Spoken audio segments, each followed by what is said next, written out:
Want to welcome you all to the first presentation of, we actually have a series of sustainability living issues. This is the first one of 2011. There'll be another one Friends of Two Rivers will sponsor in March. My name is Warren Hampton. I'm currently president of Friends of Two Rivers. I want to mention a couple of other events, or at least one other event that we have coming up. It's called Hooked on Art. It will be held on February 12th over here at Bonner School. It's a wonderful sponsor. It's a wonderful event that recognizes the influence of Walter Hook, who grew up in this area. And you'll learn more about him, of course, if you attend the event. But it involves local artists and a whole series of other associated events are nested within that. For more information, we have a few extra Friends of Two Rivers newsletters on the back table. That will give you a little more background on the events coming up, Hooked on Art, and some of the other events, the Super Fun Run that's coming up in April and so on. A few of these are on the back. This is hot off the press. This got printed on Monday. Also back there are a few of these postcards that you can take home to remind you about the Hooked on Art event, February 12th. And these are postcards, so if you'd like to take some and send them to friends, certainly go ahead and do that. We've got a number of them available. Again, this is on the back table. Also back there, if you're interested in getting more information or getting our mailings from Friends of Two Rivers, there's a sign-up sheet. And please take advantage of that if you'd like to learn more about Friends of Two Rivers organization. And lastly, if you have cell phones, now might be a good time to put them in sleep mode. And I'm afraid I won't remind you to turn them back on, so that'll be up to you. But thank you for doing that. And with that, I'll turn it over to Judy Madsen, who will introduce the panel and give you some background. Thanks for coming. Thanks, Warren. I'll start the evening by giving you some information about why we're gathered here tonight, and I will introduce our panel members, who are a very distinguished group, and we are very happy to have them here, and I'll tell you more about that in a moment. But Friends of Two Rivers' mission is to promote a safe, healthy, and enriching environment for communities at the confluence of the Clark Fork and Blackfoot Rivers.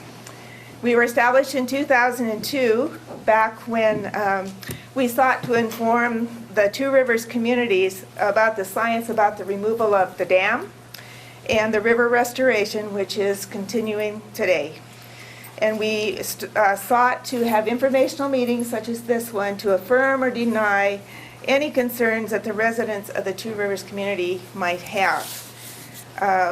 We like to look at all of the information that we can get based on science, not rumor, preferably, and then allow people to make up their mind how they feel about the issue.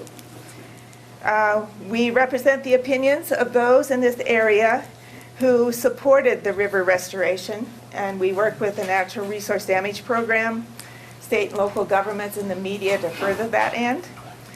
We strive to further the ecological and recreational values of the Blackfoot and the Clark Fork rivers.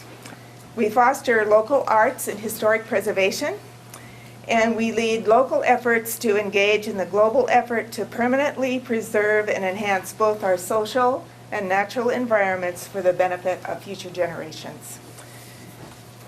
We have at the table tonight, as I said, some distinguished people. Unfortunately, we have some vacancies at the table. We invited representatives from the Montana Department of Transportation, and they did not respond. We also invited representatives from ConocoPhillips, and I received this email today. Thank you for inviting ConocoPhillips to attend the January 13, 2011 Sustainable Living Meeting hosted by Friends of Two Rivers. Although we will not be attending this meeting, I would like to assure you and those attending the meeting that ConocoPhillips and Emert International, a reputable transportation company, are committed to transporting our 4 shipments of replacement coke drums safely and responsibly to the Billings refinery. ConocoPhillips and Emert have worked very closely with Idaho and Montana transportation departments for more than 3 years to develop a comprehensive 700-page transportation plan that literally plans for every stretch of the route. In fact, this plan has been recognized by several public officials as the most comprehensive of its kind. We believe the plan clearly demonstrates our commitment to a successful delivery by going well above and beyond permit requirements to address public safety and convenience and to keep traffic flowing. Please also understand that installing this replacement equipment is important to continue the safe and reliable operation of the Billings refinery, which employs a workforce of about 450 people and supplies Montana with about 25% of its motor fuels. We are ready for the permits to be finalized and committed to delivering the 4 shipments of equipment safely and responsibly to their Billings destination. Regards, Stephen Steach, Billings Refinery Manager. So we do appreciate that he did respond. The other response I received on Tuesday was from Imperial Oil. Judy, sorry for the tardiness of this response. While Imperial appreciates the invitation, we will not be participating.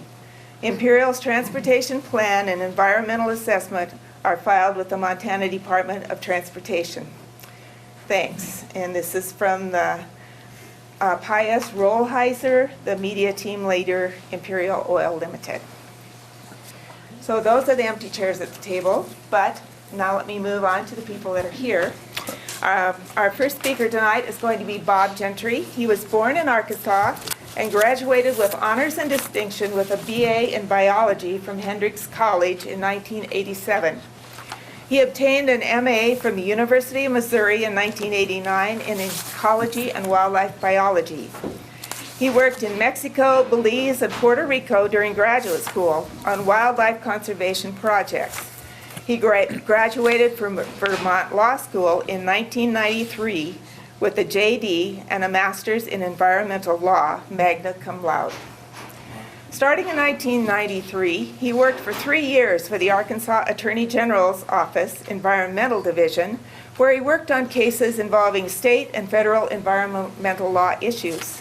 In late 1996, he moved to Montana to work for the Montana Department of Justice Natural Resource Damage Litigation Program on the case State of Montana v. ARCO, a case brought under federal and state hazardous waste laws seeking compensation for damages to Montana's natural resources caused by decades of mining and smelting activities in Butte and Anaconda.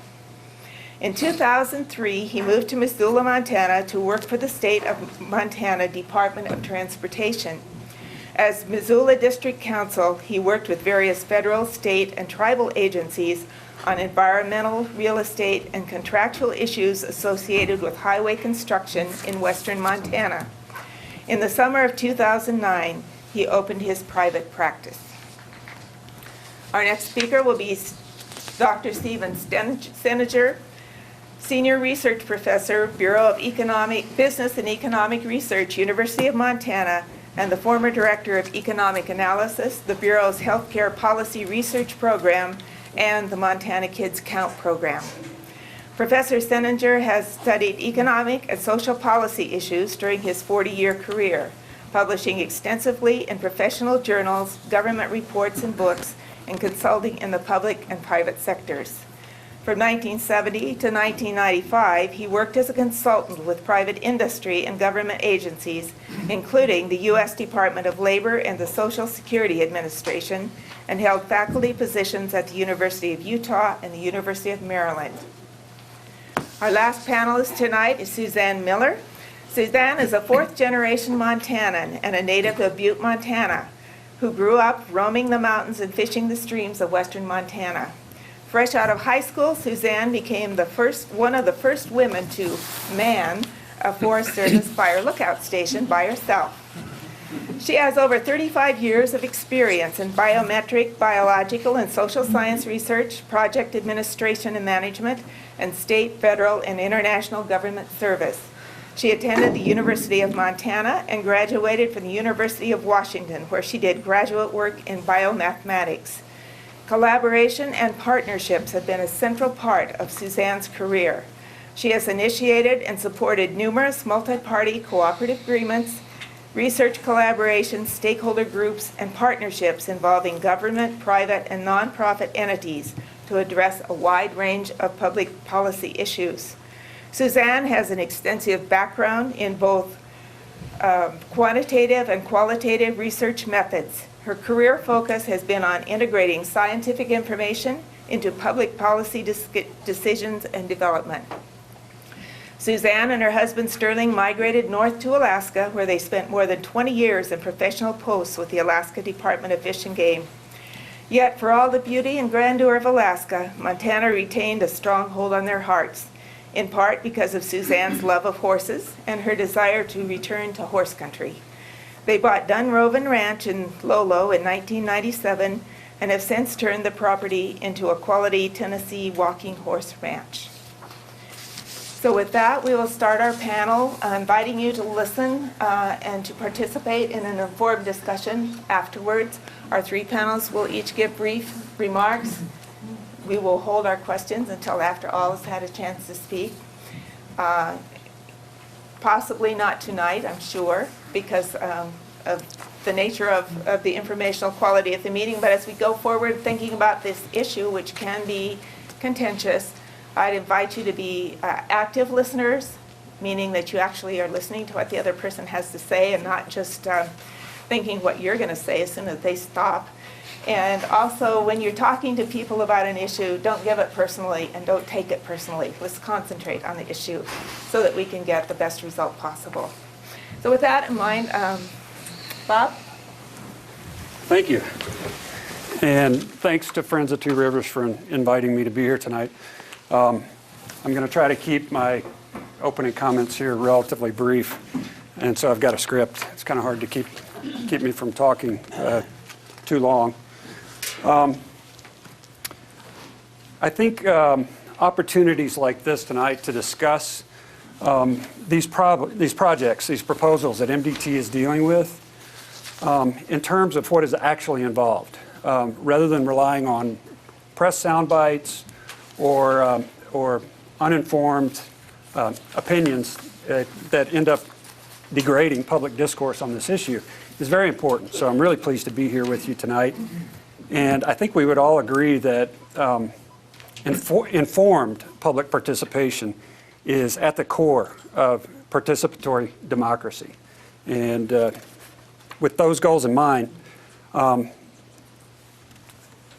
until July of 2009, as it was stated, I worked with the Montana Department of Transportation as an attorney in the Missoula District Office here.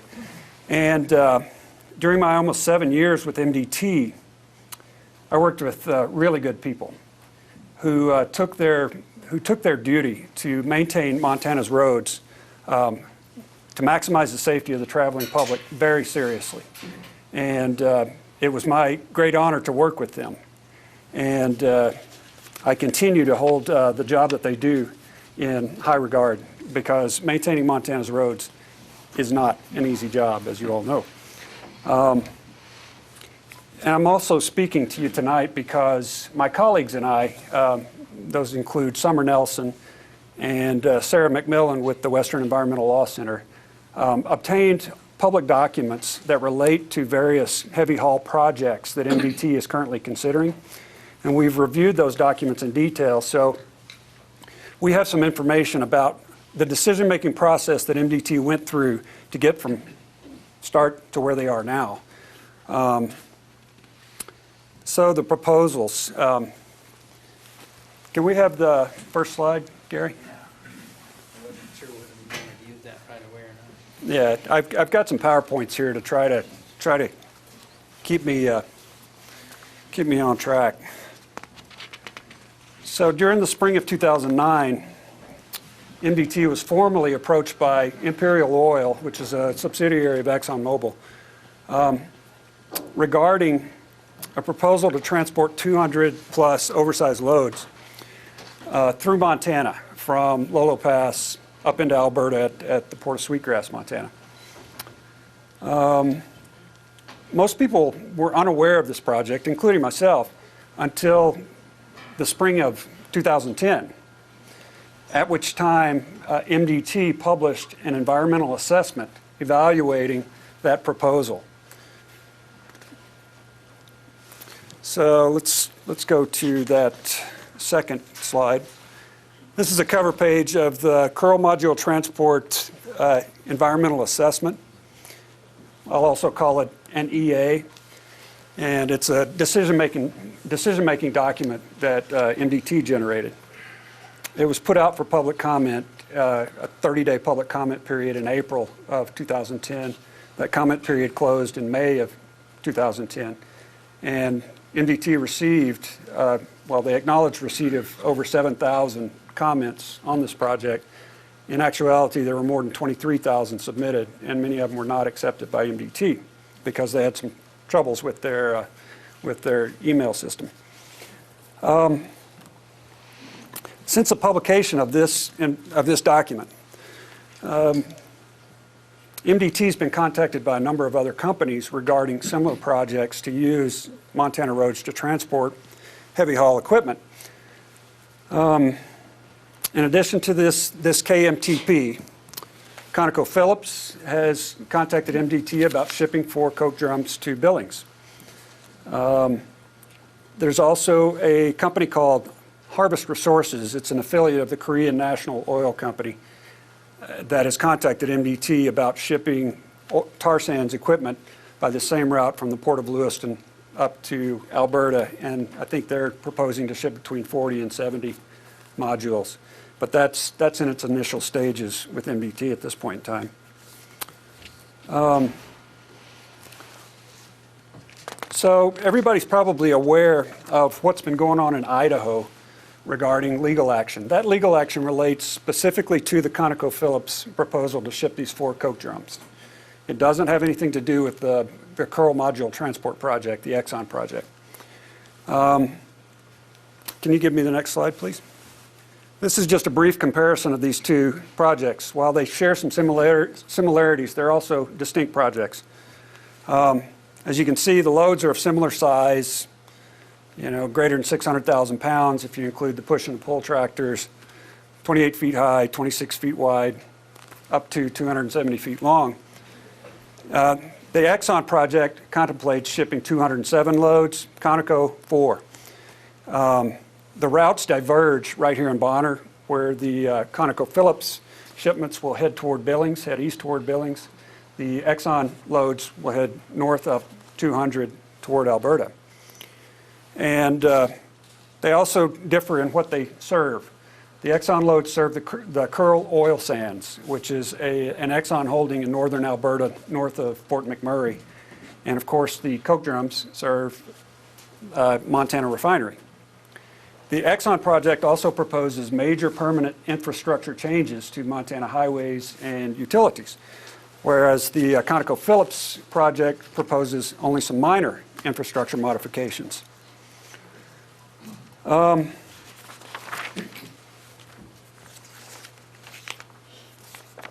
So on the Exxon project, most of my comments will relate to the Exxon project rather than the Conoco project. But on the Exxon project, Exxon had this equipment, this large equipment manufactured in Korea because it was less expensive to do that and then ship it across the Pacific and up the Columbia and Snake Rivers and through Idaho and through Montana and through Alberta than it was to manufacture it domestically, either in Montana or Idaho or Alberta for that matter. Exxon has, as you probably all know, an extremely rational decision-making process by which projects like this are derived. Their decisions are not motivated by malice, but neither are they motivated by social conscience or a concern for the costs that are going to be borne by others as a result of this project. It's quite simply that they choose a strategy that they think is legally defensible, that is going to maximize corporate profit.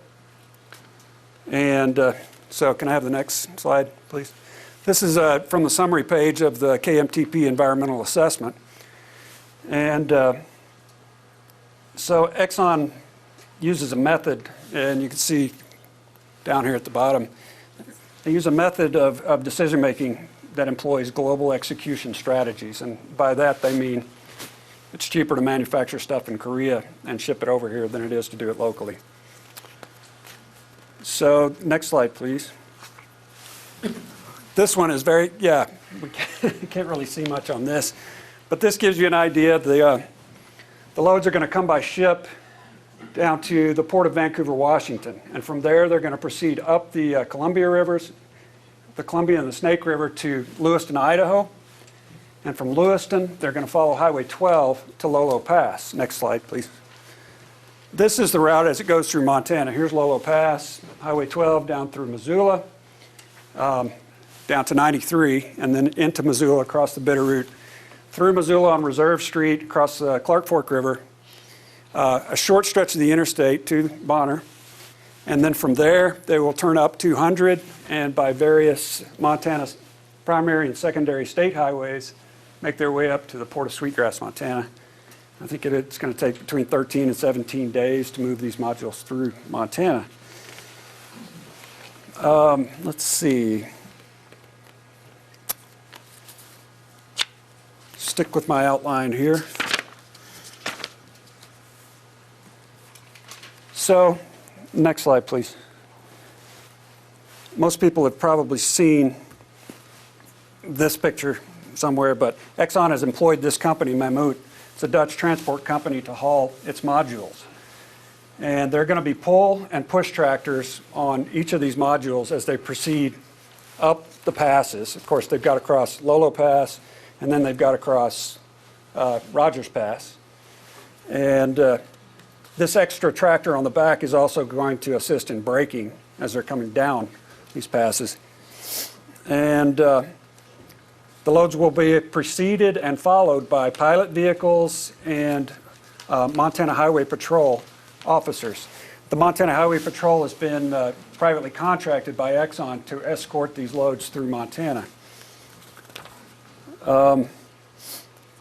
As you probably know, some of the roads along this route, along the KMTP route, have a paved surface width of only 24 to 26 feet wide, and these loads can be up to 26 feet wide. That means that while the loads are moving, it is necessarily an exclusive use of the road. No other traffic can pass when these loads are moving. So, and Montana has a regulation, a rule that requires when you move oversized loads like this, traffic not be stopped for more than 10 minutes. Sometimes call it 10-minute rule. So Exxon has had to build additional turnouts, widen existing turnouts, and they plan to kind of jump these modules from one turnout to the next. And each time that they're moving, they stop traffic on both ends until the module gets into a turnout, and then they allow the traffic to pass. And the theory is that these turnouts are going to be strategically placed along the entire route such that traffic won't be delayed by more than 10 minutes. Is the rule the same in Idaho? My interpretation of the rule is that it's the same, but in fact, the hearings officer in the administrative hearing recently disagreed with that interpretation and said it didn't apply.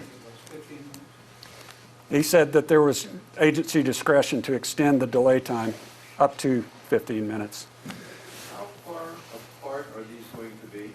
How far apart? Yeah. Well, the project contemplates that these 207 modules are going to be moved over a period of 12 months to 18 months. No, I'm sorry, I didn't make my question clear. The pullouts, how far apart? Oh, how far apart? It depends on where they are on the route. For instance, coming down from Lolo Pass in steep areas, they're going to try to restrict the speed of these vehicles to 15 miles an hour at a maximum, just in order to make sure it doesn't get out of control. So in that area, you're going to have pullouts really closely spaced so that they hop up to one, you can only go however far, at 15 miles an hour in 10 minutes. The ones they started building in Idaho 2 years ago, first of all, only fit for 15 minutes, and secondly, they aren't long enough for the entire load, including the truck in the back. I'm sorry, I didn't understand The that. ones they started building in Idaho 2 years ago, Mhm. they are at least 15 minutes apart, and they aren't long enough to hold the load with the truck in the back. Right. I think that's the case with a number of the turnouts in Montana as well. And so as a result of that, can we go to the next slide, please? In order to allow passage of these things, right now, the turnouts are not spaced adequately to allow 10 minutes between each stop. So Exxon's going to need to modify 22 existing turnouts. And by modify, they mean make them longer and wider so that these things can fit in there. And also build 53 new turnouts. In addition, with the utility lines, right now the traditional way of moving just one load, or the way Conoco is going to do it with some, is just to snip, pass the load through, and then reconnect afterwards. With Exxon, having 207 loads over a year to 18 months, up to 2 loads a day through any stretch, average 4 loads a week, but they're probably going to be weather dependent what the density will be. They're also moving these at night, by the way, and through all weather. But instead of clipping every one of the utility lines that they run into, Exxon's going to permanently modify the utility lines. They already have, in fact, permanently modified utility lines along the entire route to allow passage of these things without having to interrupt power. Additionally, things like the traffic signals on Reserve Street, sign bridges that cross the interstate on the short stretch of the interstate they're on, those sorts of things are in the way of these vehicles. They're so big. So they're planning to permanently install rotating bases on the signals on Reserve Street so that when one of these loads come through, they can just rotate the entire traffic signal out of the way. And these are permanent modifications to the Montana infrastructure. What are they going to do with the trees that line the island down the middle of the river?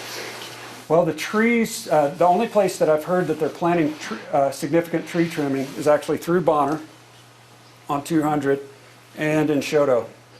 So they're just going to knock the streets down that they built, that they put in the island by North Reserve. I don't know that they're actually going to hit the trees in the island because, Reserve is pretty wide. It's got 2 traveling lanes and wide shoulders on each side. So I think they'll fit down through. But so even with these permanent modifications to the infrastructure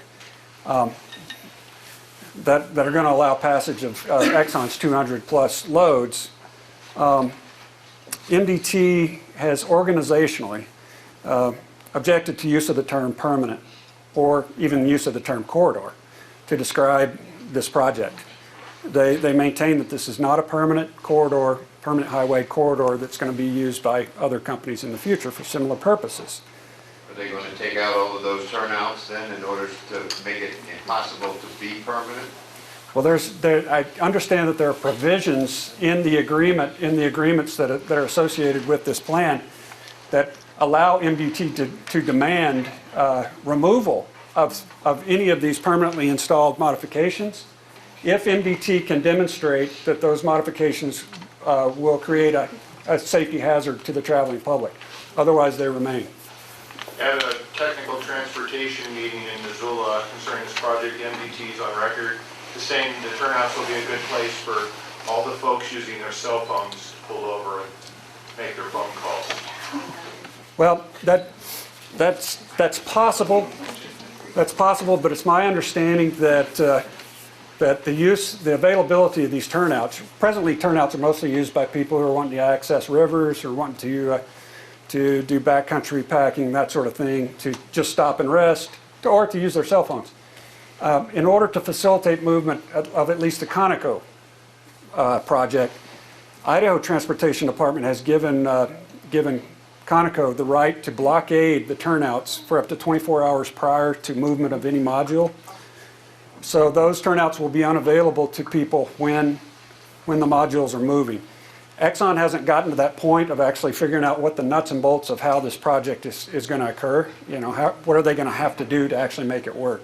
So we don't know whether Exxon is going to try to require the same structure in Montana. Have they gone into any detail about when they go to blockade a turnout, if the vehicle's in it at that time, what's the legal status of that vehicle? Well, that's a good question in that under Idaho and Montana law, a vehicle is not deemed abandoned until it's been abandoned for 48 hours. And the public it's public property, and the public has a right to use those turnouts as much as any private company.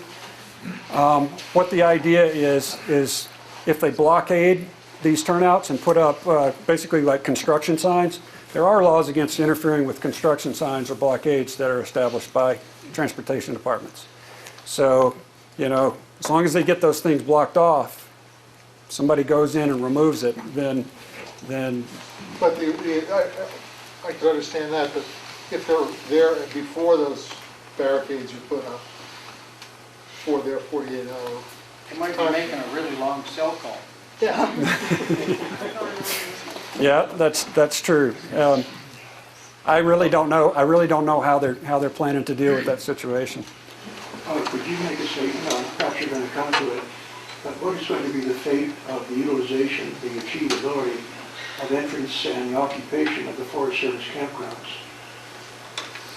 Are they going to be bottled up, or are they going to be prohibited from occupying those spaces, especially on the Idaho side? I'm not familiar enough with the turnouts and where they lead into campgrounds to be able to answer that. I mean, if there are turnouts that are associated with campgrounds, I think it's going to be important that Exxon maintains accessibility of campgrounds in the national forest. I don't know how they would do that, but it's my understanding that they're planning to do that. So, can I have the next slide, please? So the Montana Environmental Policy Act, just real briefly, in 1971, the Montana legislature passed the Montana Environmental Policy Act. It's oftentimes referred to as MEPA. By the way, 2011 is the 40th anniversary of MEPA. And MEPA is the look before you leap statute, the think before you act statute regarding state agency decision making. It requires state agencies to consider potential impacts of state actions on the Montana environment and consider public comments on proposed actions prior to making those decisions. And when I use the term environment, that includes both the non-human natural environment and the human environment, which includes economic, social, and private property interest and ramifications of state agency decisions. And MEPA is modeled on the National Environmental Policy Act that was passed in 1969. And the National Environmental Policy Act, or NEPA, applies to federal agency decisions. So even though MEPA was passed in 1971, and it was almost unanimous, there was one vote against it in the Montana Senate, but it was almost unanimously passed. Everybody knows what was happening in Montana in 1971 and why it was important to hold state agencies' feet to the fire regarding environmental amenities and environmental impacts of their decisions in 1971. But it didn't take long for buyer's remorse to set in. I believe the first bill to repeal MEPA in toto was brought before the legislature in 1975, and every biennium since there have been significant attacks on MEPA, including this year. There are already many bills proposed to basically get rid of MEPA. Not every state has a law similar to MEPA, which sometimes are called little NEPAs since they're based on NEPA. Idaho doesn't have one. So they don't have any type of procedural law requiring their state agencies to look at the environmental impacts of their decisions, similar to Montana. So next slide, please. Under this, there are three different levels of environmental review that a state agency can take regarding a major state action. And the first is categorical exclusion. If an activity has been conducted many, many times by a state agency and no adverse environmental impacts ever come from it, that activity for the future can be categorically excluded from any further environmental review. Kind of makes sense. If there's a small project that needs a state approval and it doesn't have any chance of causing any problems, just pass it on through. Exxon requested categorical exclusion of the entire Kearl Module Transport project when they first proposed this. MDT did not exceed in that request. MDT required this second level of environmental review, which is called an environmental assessment. And this environmental assessment, in that the state agency needs to look at the purpose and need of the project and look at potential alternatives to the proposed project to accomplish those same purposes and needs, and take a look at potential environmental impacts that might come from that project. The result of an environmental assessment can be one of two things. The first one is a finding of no significant impact. If they go through this process and determine that no significant impacts will result from the project, they issue, it's called a FONSI, finding of no significant impact. The other potential outcome is if they discover significant impacts by doing their agency review and then accepting public comments, then they can require preparation of a full environmental impact statement. Even if they're potential significant impacts, not just definite significant. Yes. And through this environmental impact statement process, they need to identify, if you have a significant impact to an economic impact, an environmental impact, anything like that, they need to come up with measures that will address those impacts and reduce them below a level of significance. Those are called mitigation measures. So through that environmental impact statement process, they get to how do you address the problems with this. While MDT hadn't made a final decision on this environmental assessment, whether to require an environmental impact statement or just go with a FONSI, a few months ago they inadvertently released a draft FONSI on their website, and subsequently I found a number of emails and documents exchanged with Imperial Oil in which they are preparing a FONSI for publication. And there is no similar effort to work on an environmental impact statement. Can you skip through to the last slide, please? In fact, this table right here is in the environmental assessment, and these are the impacts that they looked at. And if you just, I'm not going to go through it in detail, but you look over, you see that they found no impact, no significant impact, no impact anticipated, negligible impact on every one of the potential impacts that were identified through MDT's process. So, Could you read the potential impact? let's see, where are, On the column on the far left. Yeah. Yeah, we can't read it. What are the Yeah. categories that are Yeah, the listed on the categories. left? oh, the categories here. Historical and archaeological sites, no impact. Parklands, no impact. Transportation system. And they, up here is road modifications, utility relocation, traffic structure, tree trimming, module transport, and overall. So, transportation system, some traffic delays during construction, occasional traffic delays during module hauling, none exceeding 10 minutes. Here's economic and community impacts. And they're claiming that this is going to create $67.8 million in total economic activity in Montana. I'm not going to talk about that because we've got an economist sitting at the table ready to talk about such issues. Air quality, slight increase in emissions and dust, no long-term or significant impacts. Noise, minor noise impacts. Contaminated sites, hazardous substance, slight risk of spill, minimal impacts. Water resources, negligible impact. Threatened and endangered species, no impact. Wildlife and fisheries, no impact. So can you skip back to one more back? Okay, through the public comment process, a number of impacts were identified by the public. And these included systemic, economic impacts, systemic impacts. What's going to be the impact on highways, bridges?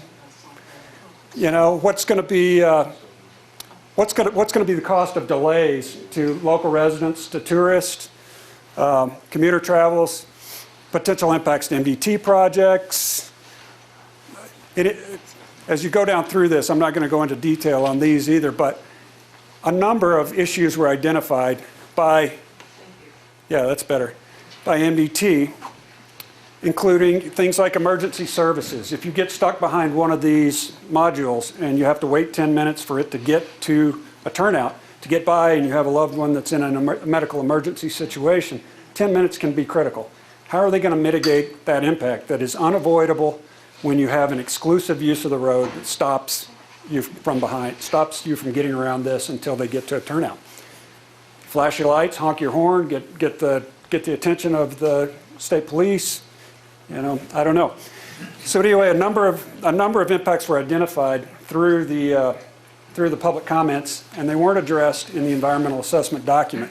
So if you go to the next document, of course this is unreadable, it's too small, but if you look right here, these are the impacts that I just discussed in the previous slide. And in fact, this document wasn't generated by the public or by me after public comments. This was generated by MDT personnel to advise Director Lynch in June of 2009 as he prepared to address a legislative interim committee about this project for the first time. And included in this document, in this memo that was taken to Director Lynch, they list the pros, the economic benefits: hotels, restaurants, gas stations, minimal; construction contracts, utilities, intersection work, sign moves, minimal; high-wide corridor would accommodate other businesses set up in Montana, none proposed by Exxon. And here are the cons that they listed, and the questions that they had for Exxon, and whether or not they wanted to do a complete quantitative analysis of the economic cost of the project. No economic costs were discussed in the environmental assessment, only economic benefits supposedly granted to Montana by this project.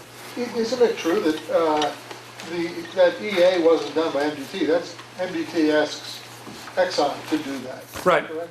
Yeah, and Is it's Exxon telling us all of this? It's appropriate for MDT to ask a permit applicant to prepare its own environmental documentation, hire its own contractor to do that, which in fact is what happened in this case. But when MDT does that, it does not absolve MDT of its independent responsibility under the law to come to its own conclusions about the impacts of the project. They can let the permit applicant do the heavy lifting and pay for the preparation of the document. But MDT can't defer to the project applicant's determination of the impacts of the project. Have they done their own, in effect, audit on this EA that you're aware of? Well, MDT personnel were involved in the preparation of this document, but no, there hasn't been an independent evaluation other than things like this memo. I need to say that throughout the process of MDT's work on this project, MDT personnel repeatedly brought up objections to the project. They repeatedly, time and again, brought up impacts that should be addressed through the environmental review process. And by and large, most of those requests went unheeded when it came time to prepare a final environmental document. But the document's not final. Well, the environmental assessment is they haven't made a final decision and decided whether to go on to an environmental impact statement or not. Right. Well, the assessment's probably correct as long as there's no accidents. That's probably all true. Could I give you correct orientation? I'm sorry. Impact of an Are accident. is this the document, the memos that were siphoned off of email without an intent for a public? No, these are public documents. This is a public document that was attached to an MDT email. So basically, to close my comments here, I've gone on way too long, of course. MDT staff had many concerns about this project, and they expressed concerns for public safety, for economic interests, for private property interests, whether or not this project is going to result in drops in private property for people, values who live along the route. But MDT was dealing with a really difficult situation. It's a controversial project, and MDT personnel were under short deadlines. The email chain reflects constantly that MDT personnel were having to generate responses to Exxon's requests on very short deadlines. Over 100 MDT personnel worked on this project and generated thousands of emails.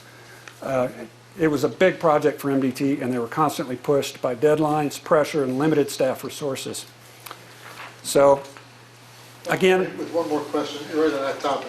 When you said the MDT staff personnel had repeatedly raised concerns about this, and they didn't go any further. At what level were those concerns being stopped? Was it at the Lynch level, or was it the governor's office? it's unclear from the email chain what the internal discussions were at MDT. You know, that's not reflected in the emails.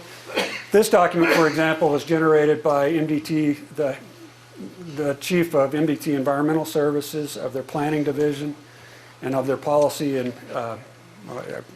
planning division.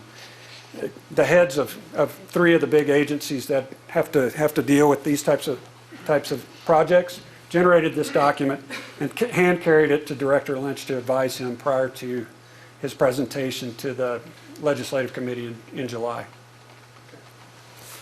So, can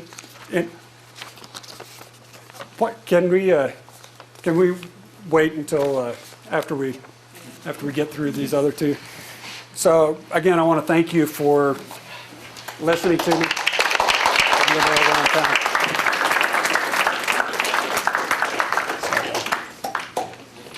I'm going to do this the old-fashioned way with a piece of paper. And it's a one-pager with information. I've got only about 30 copies, so if you can share on this side of the room and then pass this around and try and share. Just a real brief overview of some points I want to make. And basically, it'll kind of reinforce the issues that I'm going to get into very quickly. I'm going to cover in about 10 minutes. And it also has some references on there, so you can go out and track down some of these documents on your own and read them and make up your own mind about these things. I am an economist. I'm very much interested in economic development, employment, job creation. I'm also very interested in a sustainable environment that's compatible with economic growth.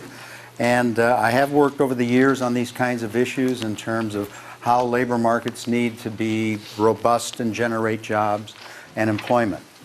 So I'm not coming in as an anti-growth economist.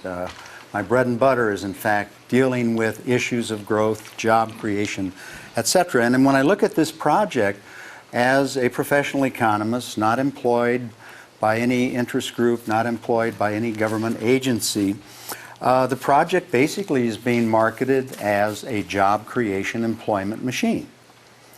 And as I look at that, I have to ask myself, well, that sounds wonderful, but is that in fact the case?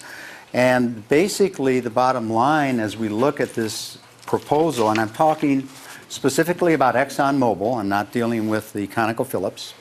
As I look at the documents of decision that Bob was referring to, the Curl Module Transportation Project Environmental Assessment, available on a website noted at the bottom of the page I just handed out, which is the sole source of information along with a transportation plan written by the Dutch company out of their Canadian offices called the Montana Transportation Plan.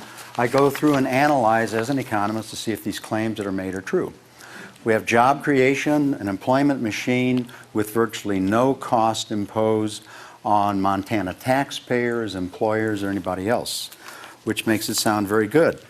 And as I go in and analyze this project, primarily because it was presented, in April of 2010 to the public, after it had well been underway, as Bob has pointed out, since early on in 2009, you look at the project and you start going through it with an eye toward the economic aspects of it, and in fact you find that are there really as many jobs going to be created or employment gains, particularly in terms of real and potential costs that might accompany such job creation? Again, going through these documents on that basis. And in fact, there are real and potential costs involved with this project which have been essentially ignored in the environmental assessment which in fact was a document contracted by ExxonMobil with a California-based consulting firm that happens to have an office here in Missoula. And just briefly, I want to go through some of the costs that are just totally ignored or assumed away, and then come back down to the bottom line. Well, how do these stack up against the jobs that are being promised as a part of this project? The costs that are not even discussed, or they're just kind of assumed away in that one table Bob was showing you at the very end, are potential job and revenue losses in Montana's travel, outdoor recreation industry. There's assumptions that there's just no impact whatsoever on that. There's assumptions or sort of ignoring cost to taxpayers from potential transport accidents. They assume in the EA there will be no accidents, zero probability. So there's not any even probability modeling about the possibility of accidents. Traffic delays, there's no cost attributed to that. Disruption of emergency services, particularly medical services, there's no discussion or assumption that there's going to be any impacts that way. The other kind of costs that are ignored, which are significant along with the potential job losses in outdoor recreation and tourism, and the other one I just mentioned, are costs for MDT, staff review, supervision, road maintenance costs from accelerated deterioration of highway use through these heavy equipment modules that are being transported.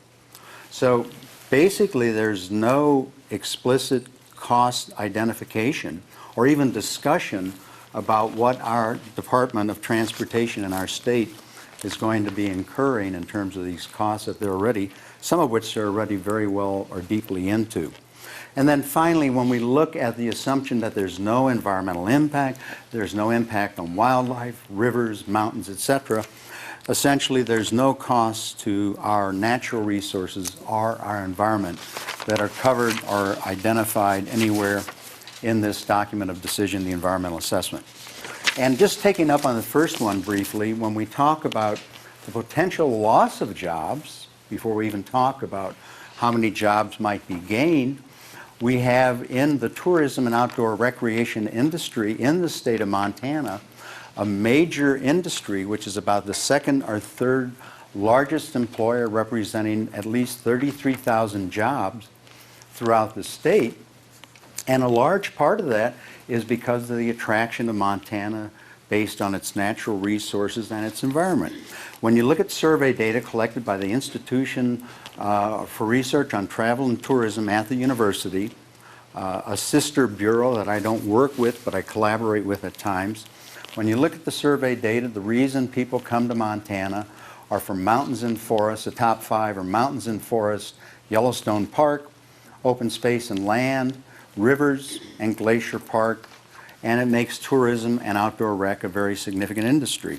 When you look at other survey data that's collected systematically on people's perceptions outside the state of Montana on our state, one of the things they say they like about traveling in our state are excellent road conditions and environmental stewardship. So these values and these features, which are really not even discussed in the environmental assessment, are integral parts and motivations for why we have a major travel outdoor recreation industry. In Missoula County alone, which bears a large piece of the transportation route for the ExxonMobil, we have more than 3,100 jobs in our county alone in this industry, making it one of the top 5 employers. And in fact, when you look at the Department of Labor and Industry data recently from the state government about job growth in this current economic troubled times, one of the industries which has shown the greatest amount of new jobs and job growth has been accommodations and tourism. So it's not only just a major employer, it's also a dynamic source of new jobs. So that's really some serious deficiencies from a professional economic perspective about not adequately identifying the costs. On the accident issue, the zero probability, those can be significant. They can range from minor accidents to major accidents with load shifts, which may end up on the highway or on the river with permanent blockage of some of these 2-lane roads. There's no discussion of that. There's almost an assumption throughout this that these roads at night, even in the middle of the winter, are going to be absolutely bare of anybody traveling about. And in another area of research that I do on traffic safety, it turns out in Missoula County alone, every year, there are between 8 p.m. at night and 4 a.m. in the morning, 300 single vehicle accidents on the highways in Missoula County. So there's people out there. There's a lot of reasons why they're having those accidents at the middle of the night. But, you know, the point is those roads are not empty. And you can kind of go on beyond that and talk about people in hunting season being out early on the roads, etc. So what do all of these cost issues that have been ignored add up to in terms of their comparison to the jobs that have been promised? And again, my information comes from this document. And basically, when you drill down and you do the economic analysis and you take a look at it, they say, well, there's going to be jobs with utility relocation. Those are people already employed. There's going to be Montana Highway Patrol escorts. Those are folks who are already employed. And indeed, as you go down through the list, what you end up with are basically something less than 82 jobs for the ExxonMobil Imperial Oil transportation project. And those jobs are primarily lower wage, lower skilled jobs in terms of flag holders and driving some of the advanced cars or the rear cars, etc. And in fact, when you go through this document, you find that it's explicitly acknowledged that the drivers employed by the Dutch company will be, and it's quoted in my little handout there, skilled workers who will come from outside the state of Montana. So what do we get having not looked at any of these costs or potential negative impacts are something less than 82 jobs. And in my mind, you don't have to be an economist to say that's not really an employment machine. Now, it isn't to say that those jobs are not insignificant. We have 35,000 Montanans by official count who are unemployed in this state. And that's a very serious problem, 35,000. Is that 82 full-time equivalents, or what are they talking about? It's actually a little bit less because in that 82 they have the highway patrolman, and it would be a full-time job for 1 year. And there's no stipulation as to where those workers will come from. And if you look at highway construction as an industry, there's high mobility of workers, and they typically can be filled by workers from outside the region. So how many of those may be filled by Montanans is yet another kind of question. So bottom line is that it really needs much more in-depth analysis in terms of a complete environmental impact statement, in terms of a broader public discussion with outside experts coming in that aren't hired by ExxonMobil to look at some of these issues.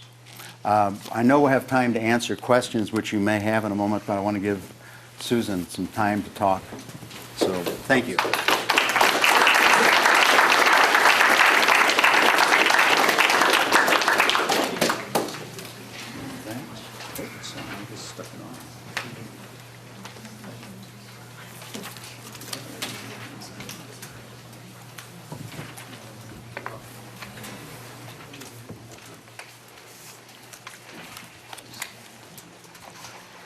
Well, I too have handouts. They look a lot like advertising because I'm one of the business owners in the tourism recreation industry who is likely to be adversely impacted by this project. So I will pass out two things. And really these two things represent the two very different perspectives from which I look at this particular issue. As Judy said in her comments in introducing me, I really wear two different hats. I have two businesses that I run out of my property. It's called Dunroven Ranch and Research. And both of those businesses relate to this particular topic. I'll refer you to this brochure. About 10 years ago, I was approached by the U.S. Forest Service and Montana Fish, Wildlife, and Parks to document the economic changes that are undergoing in Montana and what were the implications for natural resource management.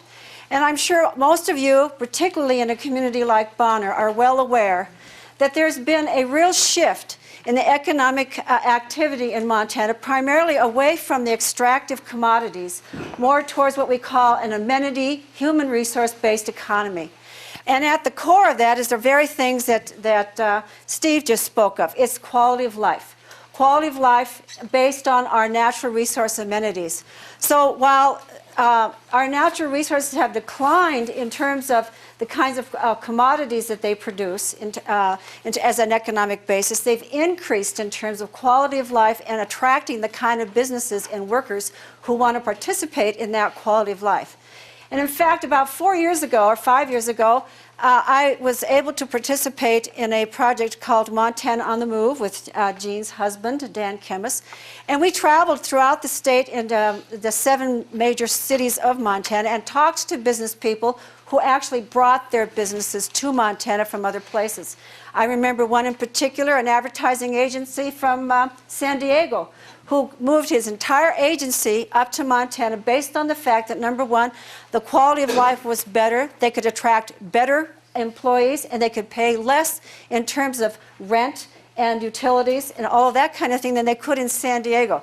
Not one of his clients, by the way, was in Montana. They came here solely to move their business here because it was better for them personally, it was better for them economically, and this story is being repeated throughout Montana, particularly throughout western Montana. So you have to ask yourself the question, how is this project going to contribute to or detract from that basic shift in economic basis for Montana?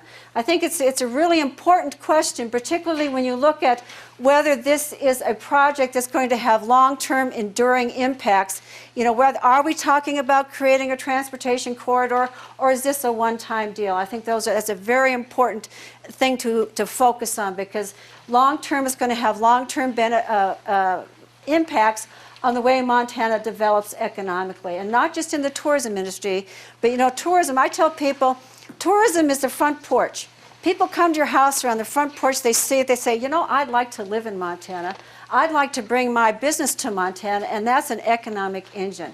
So to the degree that this project will impact that train, that economic train, we really have to put it into that perspective as well as the direct jobs that are being impacted.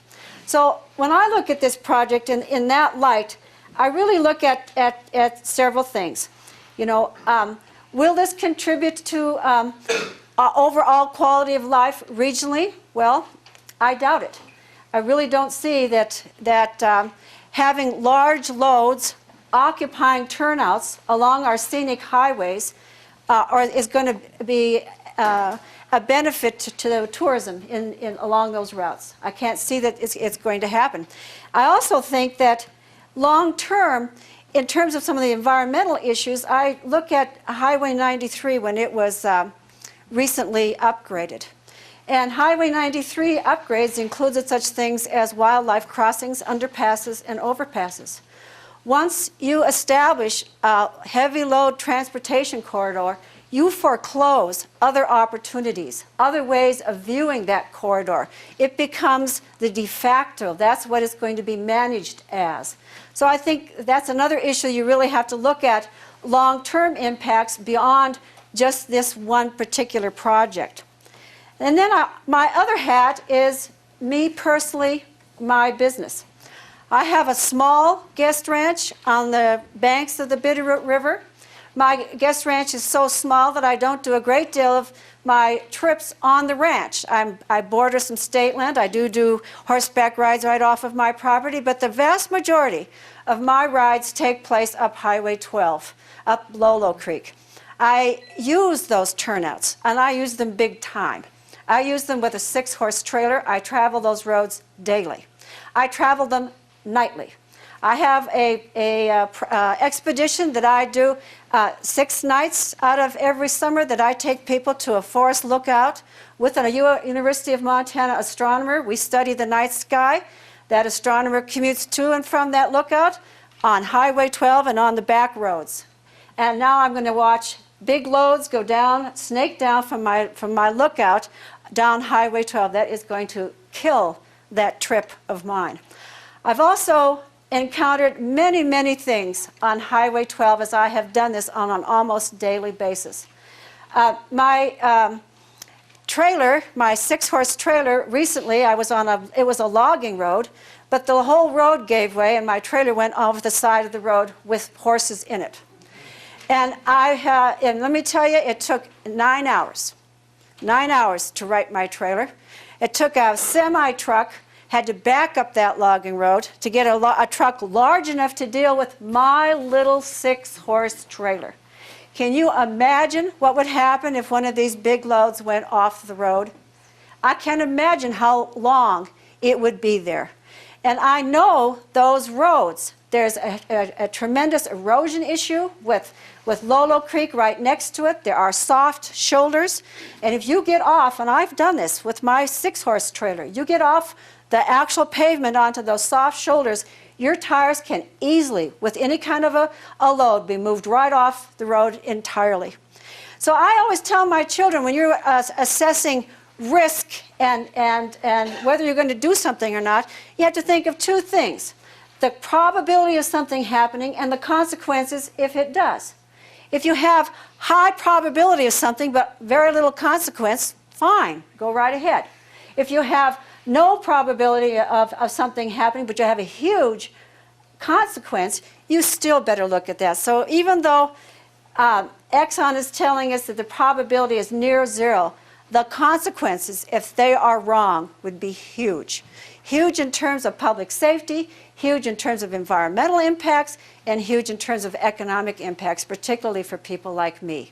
I use that road. I use it daily. So I really hope that you'll take those kinds of concerns into consideration, because for me it's a very personal thing. This is really going to adversely impact my business directly, and I see it as adversely impacting Western Montana's growing human resource economy. Thank you.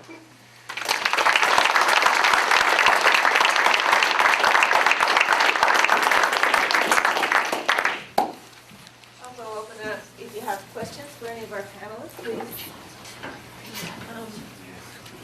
I know right off the bat, you mentioned to us to, Talk to all of us. Can't hear you. at the beginning, Would you mind stepping to the front? I don't want to put you on the spot, but that's where Puts me on the spot. But I'm going to do it anyway. I know when we started out, is it Judy? Yeah, Do I need this? just No, hold it. just stand there, there's one on the table. Okay. I know when Judy started out, she reminded us to listen and to understand what's going on before we just start passionately throwing our anger or whatever around and losing the point of it, losing our, what do you call it? Our balance. Yeah.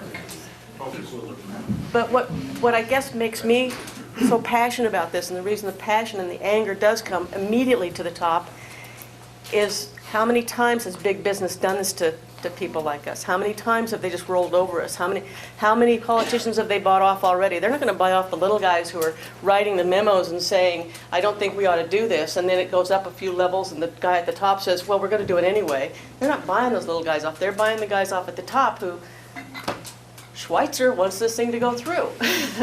So I think it's the passion of knowing that it's going to happen. This is going to go through no matter how many times we argue or complain. It's just hope. I don't have a lot of hope because we don't have the money. So that's my point. Thank you. Any of you panelists like to respond to those feelings that are out there? Well, I personally feel that if there's enough pressure put on this, and if there were a comprehensive, full-scale environmental impact analysis or study, that a lot more of these points that have all been mentioned by the three of us tonight would come out. They would have to.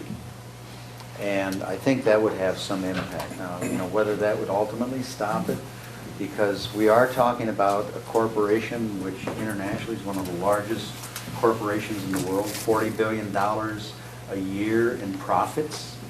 And so, money talks and things that aren't right walk, etc. But I think in my impression, they thought they could just kind of waltz through last spring and just kind of lay this out, and then they just go their merry way and start getting going. And Exxon certainly thinks that that's the case. They've got 38 of these units sitting over there right now at Lewistown. They've gone ahead and shipped them. Of course, they can always go back downriver once the rivers come back up and everything's taken care of. That would be my question. I don't know that this is a fait accompli and that we're just going to be morticians presiding at the death of the client here, whether there's a chance to mobilize with other groups to put up the detour and stop sign. My question on one point would be, I've never read in all of the articles that I've put out in the paper, in the television programs, the meetings I've gone to, I've never understood why the rivers to Vancouver taking this as a seafaring expedition rather than sending these giant suppositories up our mountain fastness, which is why we live here. Places are like lifeboats, and they have a carrying capacity, not only for the number of people, but the kinds of things that take place. We live in a product judging society. We don't value or understand things unless we can put it on a microscope, put a calipers around it, put it on a scale. The invisibles, the philosophical dimension about our refuge, about that highway being one of the few amazing ribbons of road travel through the middle of a wilderness area. That's astoundingly valuable. We have the statement of this is the last best place. Well, that's a wonderful Chamber of Commerce title, unless we live up to it, because it will go like any place else. Same way for Alaska, the last frontier. That isn't a cautionary note of don't do up here what took place down there. Now, this is the last chance to use this part of the world as a tool and a toy box. What has taken place with regard to assessing the viability of a sea to harbor into Canada route of travel? You know, I could comment on that because at the hearing in April 2010, they just kind of threw those out and they said, well, you know, we can't go through Vancouver, BC because we'd be over in the Trans-Canadian Highway and there's avalanche chutes and bridges and all that. We can't go up through Prince Rupert because there's an old steel cage bridge in the way. And I'm thinking, well, how much is an old steel cage bridge? So they just totally eliminated that alternative. And that's led them to conclude that this is a global execution strategy, as Bob called it, is going to give them more profits.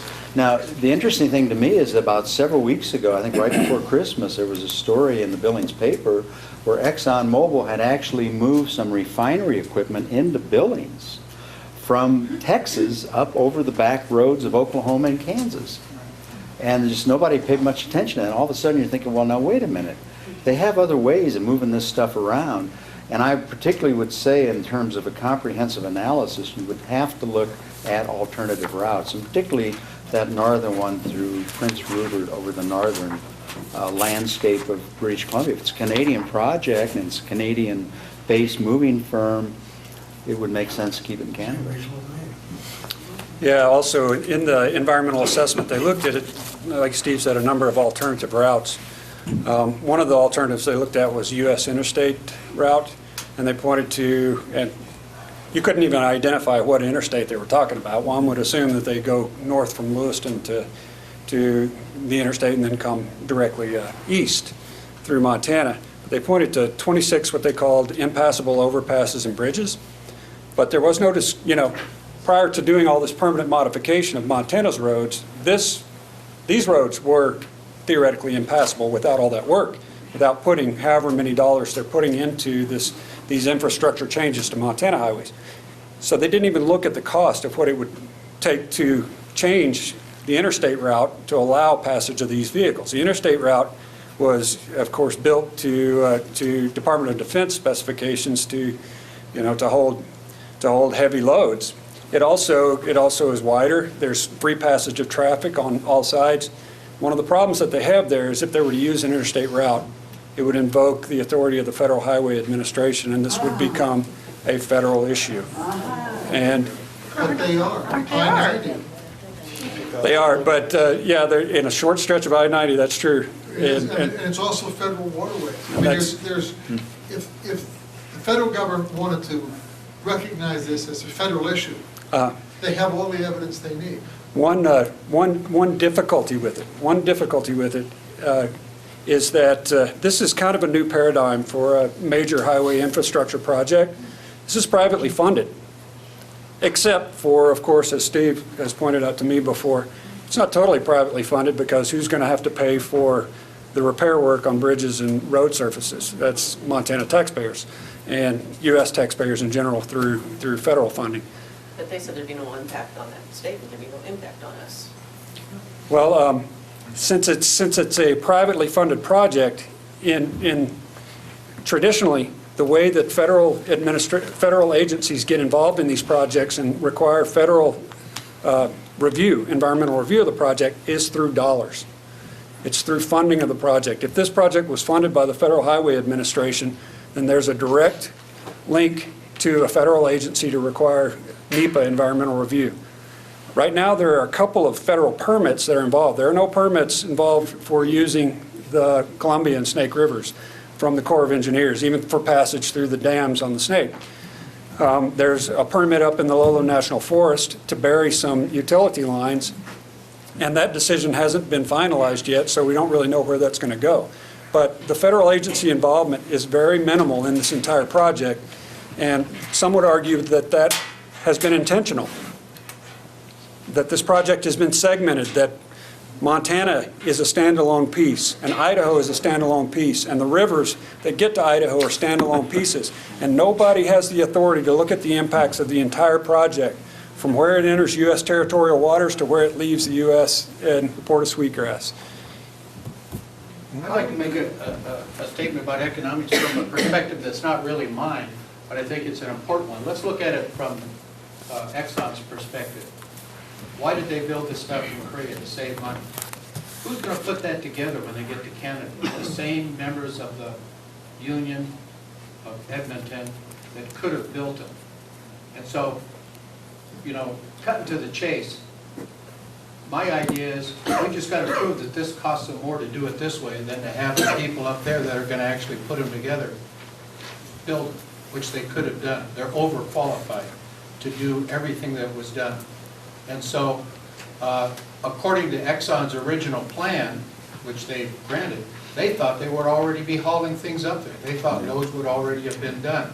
There are drivers who are Dutch nationals sitting in Lewiston with those trucks to drive, and their visas are about to run out. So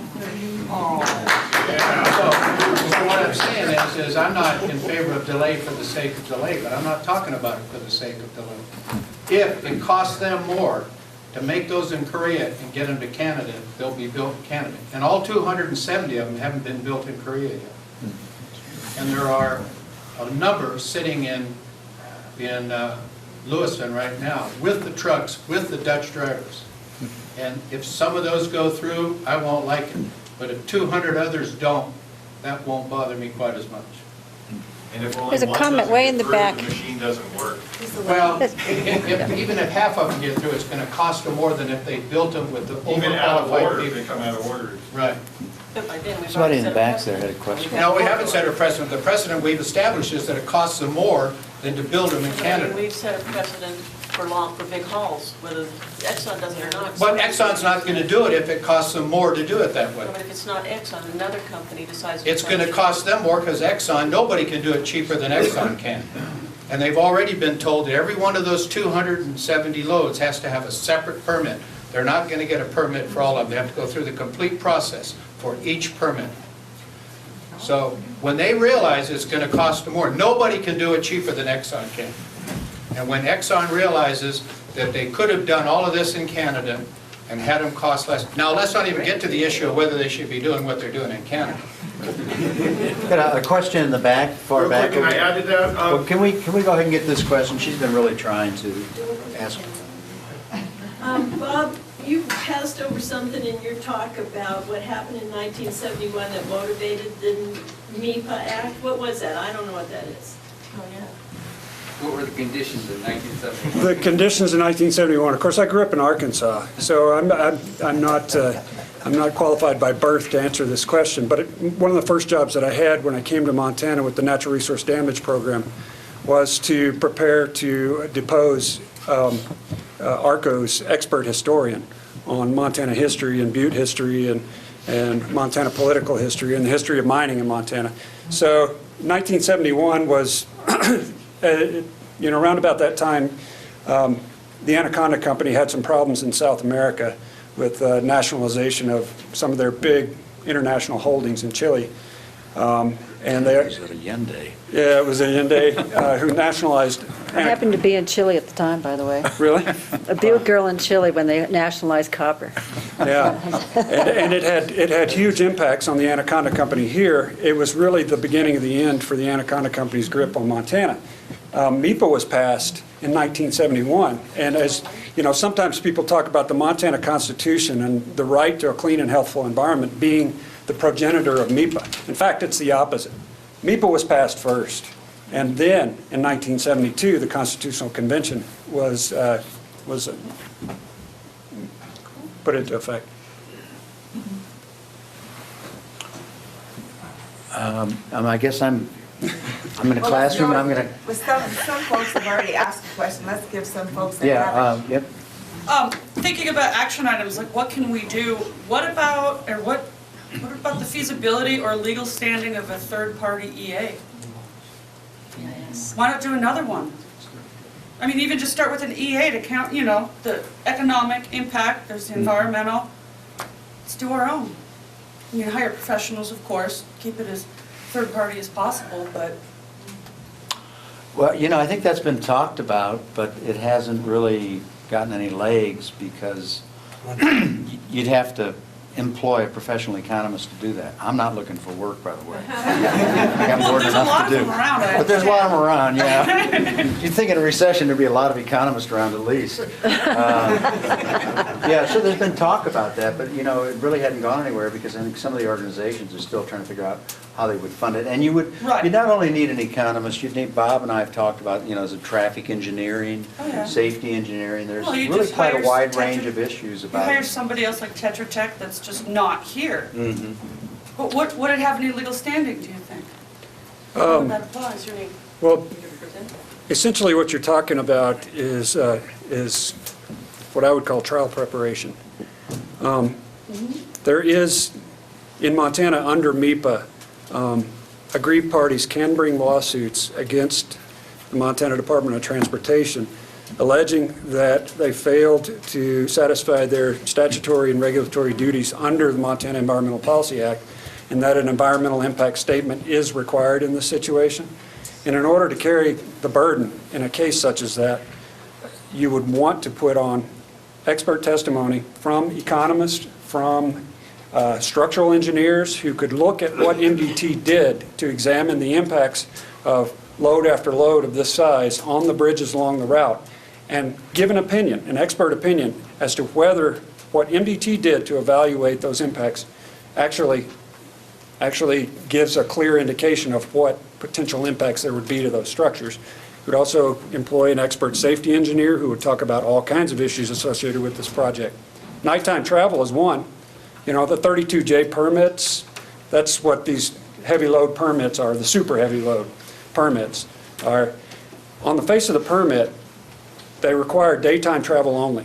And the reason that they require that is because when you have huge loads like this, it's essential for the drivers to have maximum visibility, to be able to see every obstruction in the road, every problem, to be able to see wildlife, you know, out in front of them, to have the best possible driving conditions when these things are moving. And that's to protect not only the traveling public, but also, and the environment, to keep one of these things from dumping into a river in the middle of winter, you know, on snowy roads at night, but also to protect the drivers of the vehicles. In this case, Exxon was given the right to move the vehicles at night in order to avoid higher daytime traffic on the roads. Now, whether that's more, are they sacrificing the safety of the traveling public for convenience of Exxon? I don't know. It sounds like it to me. So all of these issues would come up in preparation for trial. Just want to jump in, Bob, real quick and just say that my name is Zach Porter and I work with All Against the Hall, and I just want to say that for the folks who, I think it's a great idea to conduct a third-party EA, and as Bob said, that is kind of what's happening as Bob builds his case here, because inevitably we're probably going to court here in Montana just as they have in Idaho. But one way that you can help make that EA happen of sorts is to contribute to the campaign. And there are ways to do that to support the legal work that's going to need to happen over here. It's not inexpensive, and we aren't ExxonMobil. And so a few dollars goes a long way. And you can contribute by going to the All Against the Hall website, allagainstthehall.org, and you can click on donate there. And you can let us know how you'd like to put your money to use. You can also contribute to Advocates for the West. And you can come talk to me up here afterwards if you'd like to, but Advocates for the West is the law firm in Boise working on the case in Idaho. And then the Western Environmental Law Center is another one working on it out of Missoula. But there are several ways to contribute to make a difference in that. And I just wanted to make sure that folks were aware that you can make sure that the small environmental analysis happens in preparation for a court case. They can buy the book, too. They can also buy an excellent book here, but the best David Hinton. One thing you didn't mention that's kind of important in that kind of an attack process is that there's a standing presumption of administrative good faith and due process. So you really have more than an ordinary burden if you attack a final administrative decision. It's a super burden. Yeah, yeah, and in fact, but we do with MEPA have a little bit clearer path, a little bit easier way to prove insufficiency of an environmental analysis than Idaho does without a similar little NEPA. In Idaho, you know, the courts, and also in Montana, courts give significant deference to an agency's interpretation of its own regulations. That's right. But in this case, with MEPA, that gives us one more procedural level to examine the sufficiency of the state's action. But you're still attacking their administrative approach to Oh, conforming absolutely. with NEPA. Absolutely, it's a heavy burden.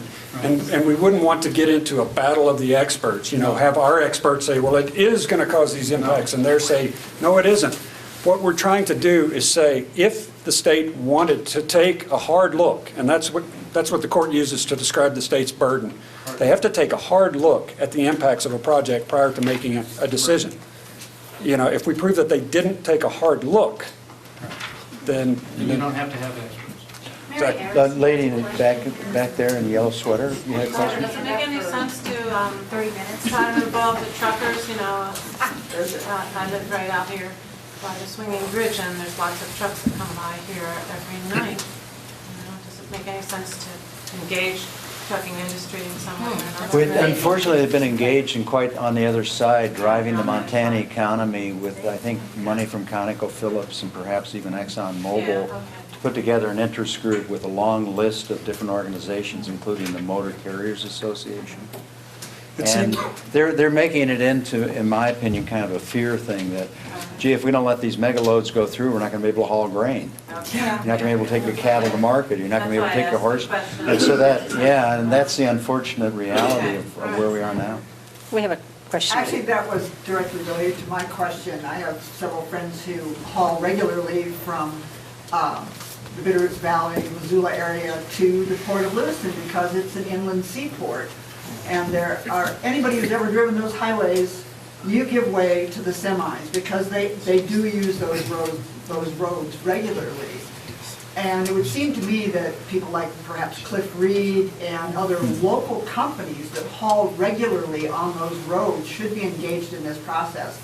A particular friend of mine drives for Cliff Reed and was also one of the people who spent the better part of a week trapped between two avalanches on Highway 12 on the Idaho side several years ago, along with two other trucks and one that went into the river courtesy of an avalanche. But I would think if we contacted some of those specific companies that haul that route regularly, that they would be more behind this than you would suspect. It does seem that since, well, it's my understanding that a lot of over-the-road truckers travel at night as well. Yeah. And if they're going to run into 2 or 4 of these modules and have 10 to 15 minute delays behind each one. And how do you know where you're going to meet them? How much is that going to increase their cost as well? Yeah. I'll shut up after this. Good, a question in the far back. Given that the heavy loads like this are going to cause highway deterioration, is there any cost to taxpayers that have been looked at for the per cost per mile of the route length when the highway has got to be repaired, oversurfaced, or whatever the case may be, and in fact that that will not be, that'll be taxpayer cost versus ExxonMobil? There haven't been any in the documents I've looked at being used by MDT, there's no analysis or cost identification that way. If you go to fightinggoliath.org, which is the Idaho folks over there along Highway 12, they do have some engineering documents on that website that go into the whole fairly complex discussion of what happens in terms of road bridge deterioration when you get these exponentially. It's an exponential relationship in terms of these much heavier loads, and I think there's even some points on that website about what it might look like for taxpayers, but there is no discussion or coverage of that in any of these documents which are currently being used by MDT. Do you have just any idea approximately of today's cost? What it would be? I do not know. I'd have to talk to a highway engineer to try and get. Exxon says they have enough axles and enough wheels to spread the loads. Governor Otter in Idaho said that these will be no different from a one-ton pickup truck. And it's like driving over your foot. Because you've got these loads spread over 14 to 17 axles or something like that. Well, if you look at the actual per axle weight, you know, for a regular 80,000-pound truck in Montana, legal load limit per axle is 18,000 pounds. If they're closer than, or if they're further apart than 48 inches and closer than 92 or something like that, then they can have a shared weight of 34,000 pounds between those two axles. Do the math on the weight of these and the number of axles, and they're going to be upwards of 40 to 45,000 pounds per axle for these 17. And when it comes to bridges, it's not quite so simple as just a live load capacity of that bridge, whether or not the bridge was designed to sustain 650,000 pounds. Most of them were. But you got to look at how long the vehicle is and how much each one of the structural members of the bridge is going to be supporting as this thing passes. There are photographs of these things bending bridges. And what is going to be the fatigue damage to that bridge over time after the 10th load or the 40th load or the 80th load? Those types of analyses, I think, are essential, and they hadn't been undertaken. But, and it just as kind of an anecdote to all that, it gets really interesting when you start looking at these. If you know, don't find anything interesting on television, you might want to read these over the weekend. But on one of the early pages of this transportation study by the company, they point out that they're going to take 3x12 planking and put on curbs to allow the trailer tires to climb the curb. And it's also been said somewhere that when they get too close to the lock saw, they're going to try and put some wood planking out to kind of. I mean, so it gets pretty interesting. For crumbling shoulders. Yeah.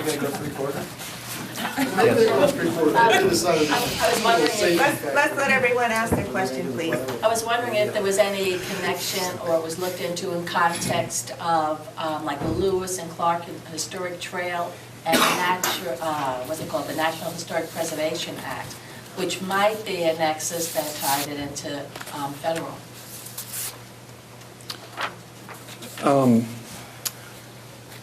There's been some work along those lines. You know, of course, the Lochsa and Clearwater are also wild and scenic rivers, and Highway 12 through Idaho portion at least is a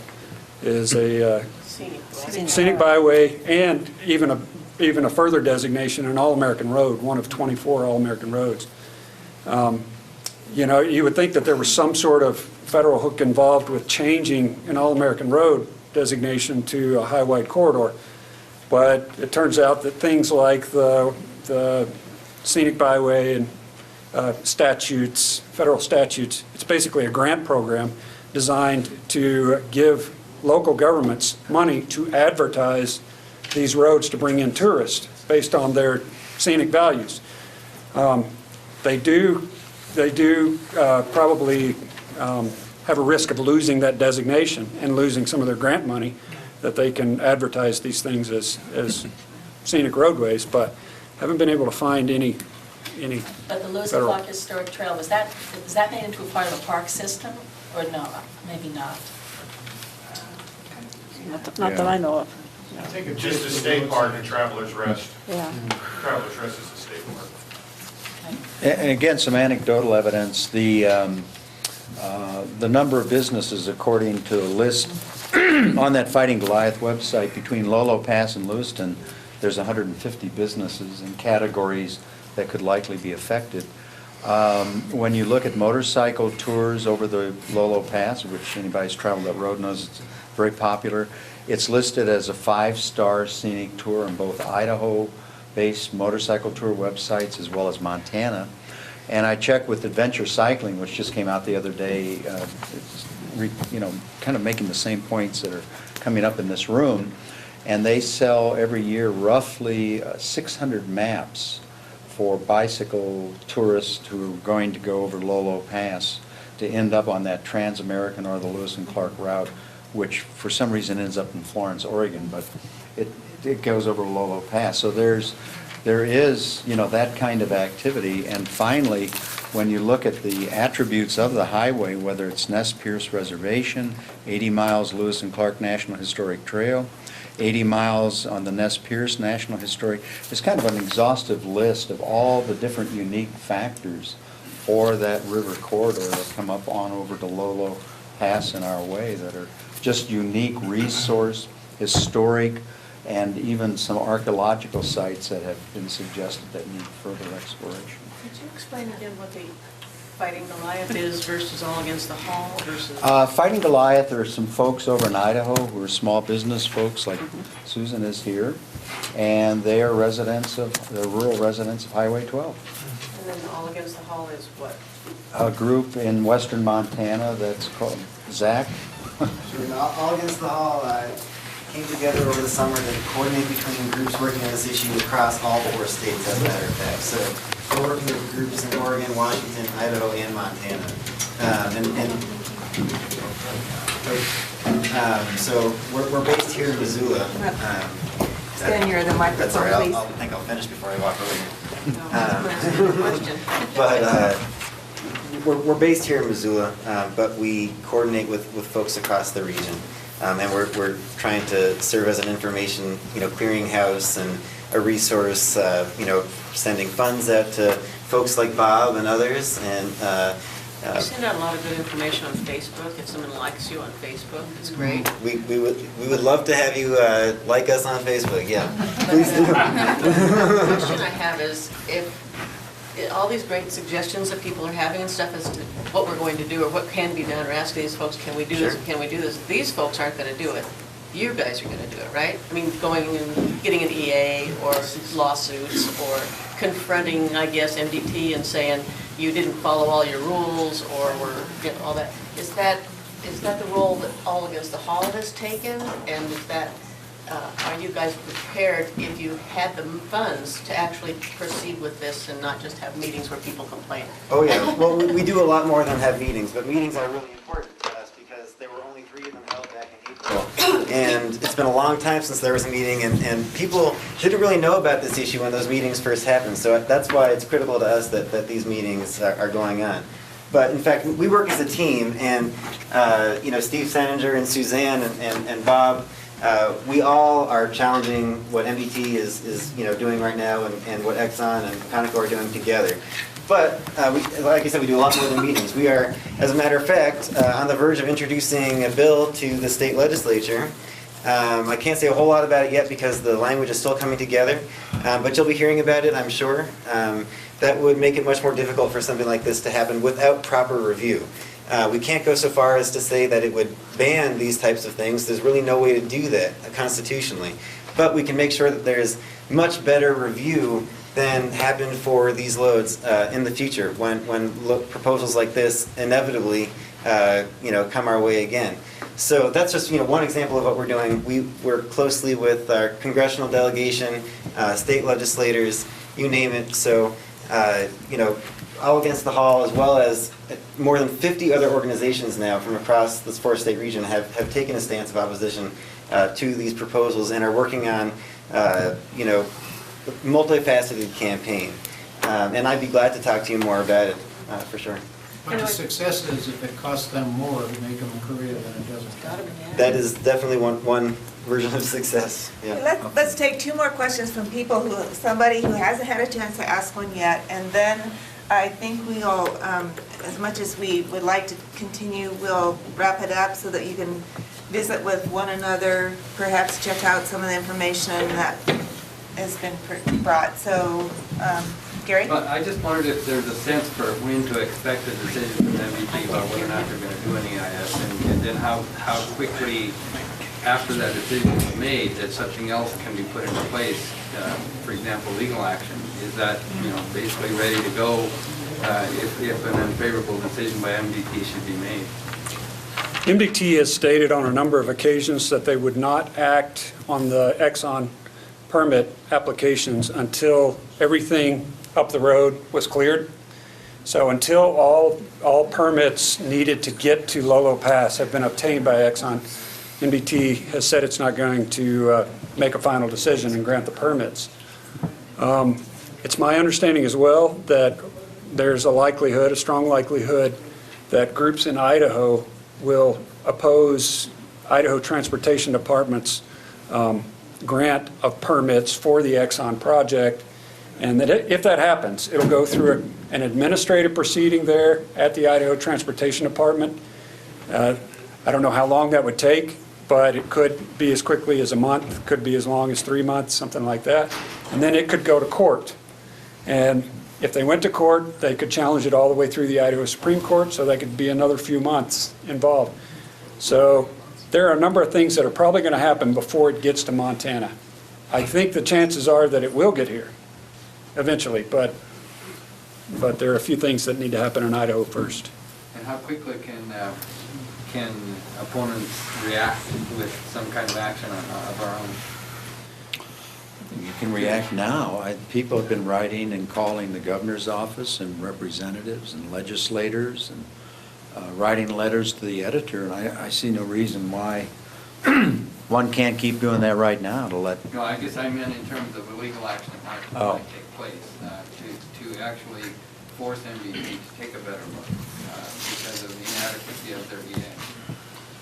I don't know how, I guess my question is how long does it take to get that up and running? Well, there's been some work done already along those lines.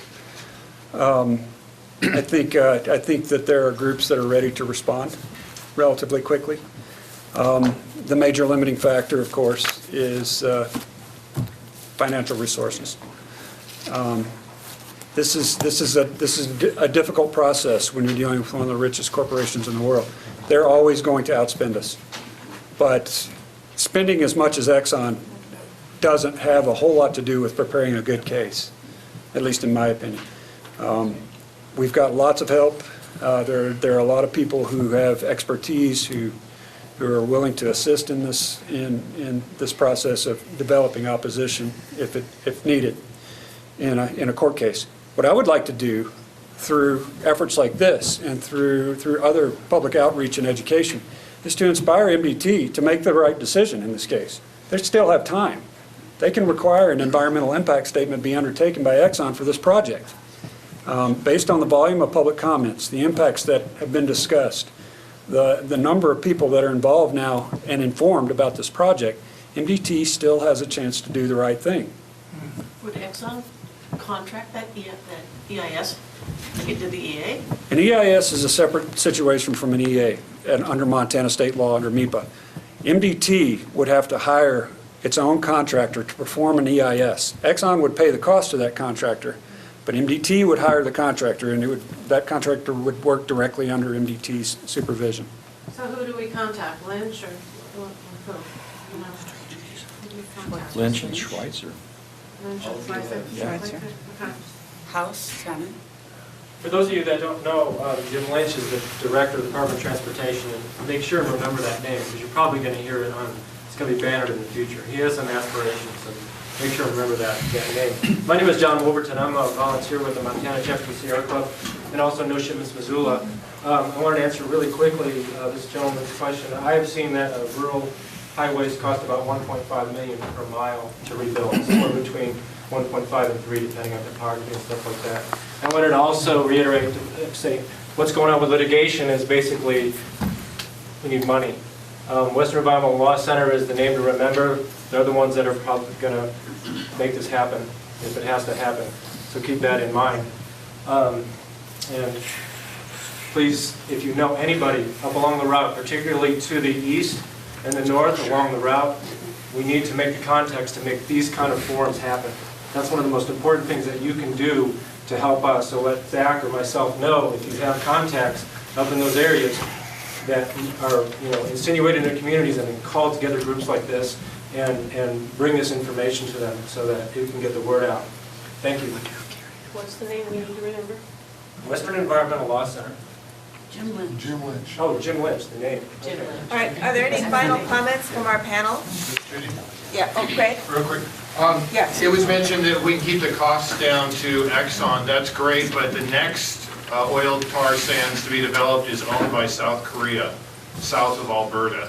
So it's going to be pretty hard to make it cheaper for them to make it in Canada when they're coming from South Korea. There is a transportation policy coordinating committee next Tuesday, the 18th, at 1:30 p.m. at the City Council chambers, and that has the mayor and county commissioners on it, and they have expressed concern as a group already. So I think that's an extremely appropriate meeting to go and voice your concerns. That's the meeting where I heard MDT say that cell phones would be a great use of the pullouts in the future. Nationally, people that pull over and use cell phones and then re-enter traffic is becoming a huge hazard. And then a question real quick. Does anybody know how many tanker trucks of fuel they will have to haul to the vehicles to refuel them?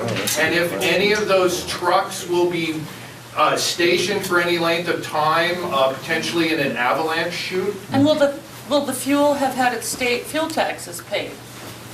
Will they cross the border? Interesting. I mean, yeah, they hauled it all the way up. But does anybody know the numbers of truckers that are going to have to haul fuel to the trucks? The trucks cannot carry enough fuel to make the go from Lewiston to Missoula. It's my understanding that the trucks, they're moving only at night, so during the day, they're going to pull over into turnouts and sit there all day. The trucks are going to, the pull and push tractors are going to disconnect and drive to the gas station. One would assume an Exxon. And they're also going to have some fuel trucks following. Regarding the daytime storage, this is another issue that's associated with the project. And very briefly, when MDT grants permits for people to put things in the right-of-way, the highway right-of-way, permanent structures, hard structures, mailboxes, things like that, they generally maintain what they call a 30-foot clear zone. Where it's possible. It's not possible at every part on, coming down from Lolo Pass on 12. But they try to maintain a 30-foot clear zone because traffic safety studies have shown over and over again that when you're moving at high speed, and high speed is anything over 45 miles an hour, 30 feet is the minimum amount of distance that's necessary to correct an oversteer. And an oversteer could be anything from answering the cell phone, momentary, a slip on ice, anything like that. 30 feet is what's recommended to correct an oversteer. These modules are being allowed to be stored within 8 feet of the fog line, of the edge of high-speed traffic. And MDT personnel, actually from the Missoula district, the maintenance people who have to deal with the salting and sanding, the increased salting and sanding that's necessary to pass these vehicles, and have to deal with accidents and problems with encroachments in the right-of-way, pointed out 8 feet is not 30 feet, and we're allowing these people to be close to the highway, and we're going to have cars piling up on them in bad weather. What are we going to do about that? Well, one of the reasons that they only have, that they're doing that they're allowing the things to park within 8 feet, is in order to make the turnouts big enough to get them 30 feet off the road, they would have to buy private property or buy federal property in the National Forest. That would invoke the eminent domain powers of the state in order to, and would that engender any sort of conflict in the state of Montana? Probably. Pave over the Locksaw or the Lolo Creek. Yeah. Yeah. Lee's been waiting for a long time. Well, I wanted to say one thing. I've been over that road probably 100 times from Lowell to Koosky. And you get on the other side, like that brushy fork, got that bridge. That bridge is probably 40, 50 years old. Have they been under that bridge? How do they know that bridge and some of the other bridges can withstand that much weight, plus that many repetition times? And then by the same token, on the shoulder along that Locksaw River, how do they know there isn't some spot there that might be softer than they figure?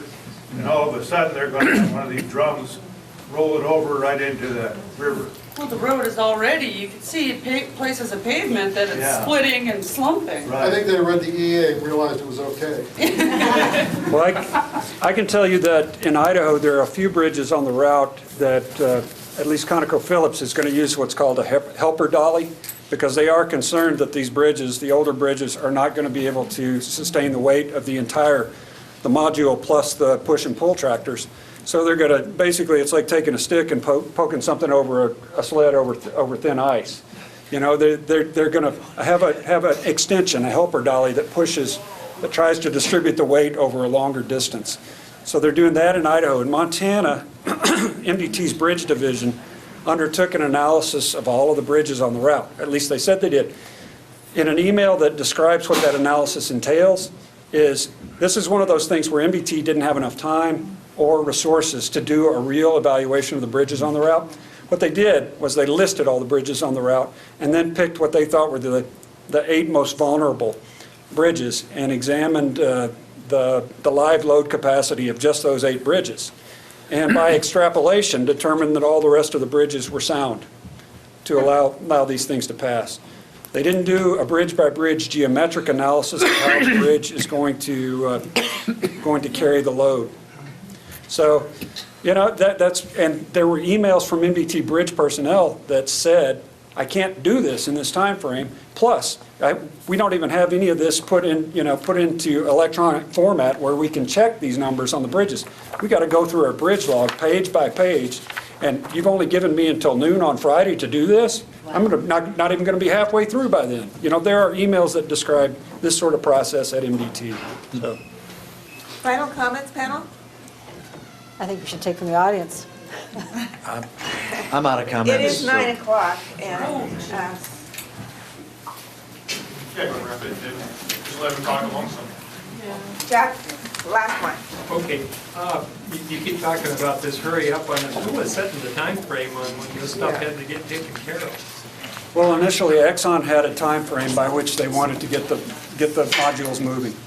They had already contracted with the Korean manufacturer, and actually a bunch of them were on, you know, they had contracts with their contractors and schedules with their mover, Mammoet. And you know, if they have delays, it's just like any construction operation. You line up your contractors based on a proposed schedule. What they did was they lined up their schedule and shipped these things over without consulting MDT first about how long it was going to take MDT to actually process. And so MDT worked hard to accommodate their desires and meet their deadlines. But it was really, really hard. Thank you, everyone. We have